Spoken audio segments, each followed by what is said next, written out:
Oh! C'est un malade. Oh non, gros! Ouais, mais il y a son pote, il va se faire tirer dessus. Il est trop con le mec qui a l'arme.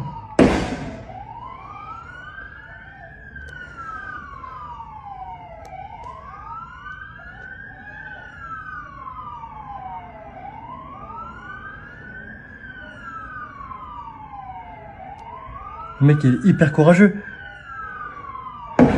Oh.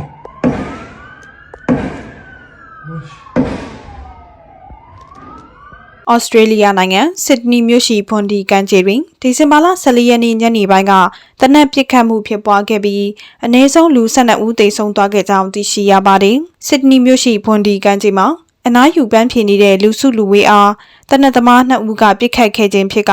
တနက်သမား2ဦးမှာရဲတပ်ဖွဲ့ရဲ့ပစ်ခတ်မှုကြောင့်သေဆုံးသွားပြီးကျန်2ဦးကိုမူရဲတပ်ဖွဲ့ကဖမ်းဆီးနိုင်ခဲ့ကြောင်းလည်းသိရှိရပါတယ်။ပစ်ခတ်မှုကြောင့်ရဲတပ်ဖွဲ့ဝင်2ဦးအပါအဝင်လူ29ဦးခန့်လည်းထိခိုက်ဒဏ်ရာရရှိခဲ့တယ်လို့သိရှိရပါတယ်။ရဲတပ်ဖွဲ့ကပစ်ခတ်မှုနဲ့ပတ်သက်၍